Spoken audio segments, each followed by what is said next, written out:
കൊരിന്ത്യർക്കെഴുതിയ 1-ാം ലേഖനം അധ്യായം 3. എന്നാൽ സഹോദരന്മാരെ, നിങ്ങളോടെനിക്ക് ആത്മീയന്മാരോടെന്ന പോലെയല്ല, ജഡികന്മാരോടെന്ന പോലെ, ക്രിസ്തുവിൽ ശിശുക്കളായവരോടെന്ന പോലെ അത്രേ സംസാരിപ്പാൻ കഴിഞ്ഞുള്ളൂ. ഭക്ഷണമല്ല, പാലത്രേ ഞാൻ നിങ്ങൾക്ക് തന്നത്. ഭക്ഷിപ്പാൻ നിങ്ങൾക്ക് കഴിവില്ലായിരുന്നു. ഇപ്പോഴും കഴിവായിട്ടില്ല. ഇന്നും നിങ്ങൾ ജഡികന്മാരല്ലോ. നിങ്ങളുടെ ഇടയിൽ ഈർഷ്യയും പിണക്കവും ഇരിക്കെ നിങ്ങൾ ജഡികന്മാരും ശേഷം മനുഷ്യരെപ്പോലെ നടക്കുന്നവരുമല്ലയോ? ഒരുത്തൻ ഞാൻ പൗലോസിന്റെ പക്ഷക്കാരനെന്നും മറ്റൊരുത്തൻ ഞാൻ അപ്പല്ലോസിന്റെ പക്ഷക്കാരനെന്നും പറയുമ്പോൾ നിങ്ങൾ സാധാരണ മനുഷ്യരല്ലയോ? അപ്പല്ലോസാർ പൗലോസാർ തങ്ങൾക്ക് കർത്താവ് നൽകിയതുപോലെ നിങ്ങൾ വിശ്വസിപ്പാൻ കാരണമായി തീർന്ന ശുശ്രൂഷക്കാരത്രേ. ഞാൻ നട്ടു, അപ്പല്ലോസ് നനച്ചു, ദൈവമത്രേ വളരുമാറാക്കിയത്.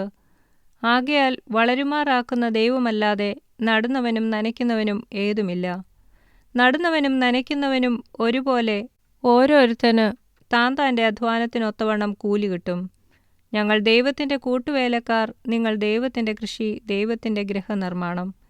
എനിക്ക് ലഭിച്ച ദൈവകൃപയ്ക്കൊത്തവണ്ണം ഞാൻ ജ്ഞാനമുള്ളൊരു പ്രധാന ശില്പിയായി അടിസ്ഥാനമിട്ടിരിക്കുന്നു. മറ്റൊരുത്തൻ മീതെ പണിയുന്നു, താൻ എങ്ങനെ പണിയുന്നു എന്ന് ഓരോരുത്തനും നോക്കിക്കൊള്ളട്ടെ. യേശുക്രിസ്തു എന്ന ഇട്ടിരിക്കുന്ന അടിസ്ഥാനമല്ലാതെ മറ്റൊന്നിടുവാൻ ആർക്കും കഴിയുകയില്ല.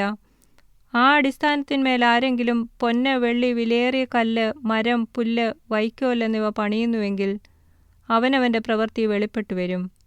ആ ദിവസം അതിനെ തെളിവാക്കും. അത് തീയോടെ വെളിപ്പെട്ടു വരും. ഓരോരുത്തൻ്റെ പ്രവൃത്തി ഇന്നവിധമെന്ന് തീ തന്നെ ശോധന ചെയ്യും.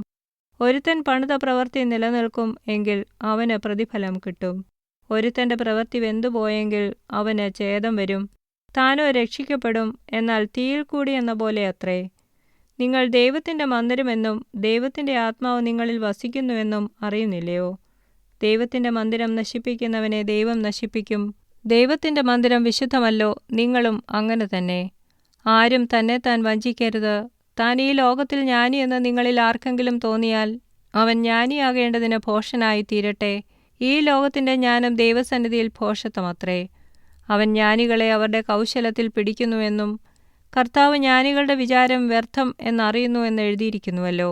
ആകയാൽ ആരും മനുഷ്യരിൽ പ്രശംസിക്കരുത്. സകലവും നിങ്ങൾക്കുള്ളതല്ലോ. പൗലോസോ അപ്പല്ലോസോ കേഫാവോ ലോകമോ ജീവനോ മരണമോ ഇപ്പോഴുള്ളതോ വരുവാനുള്ളതോ സകലവും നിങ്ങൾക്കുള്ളത്.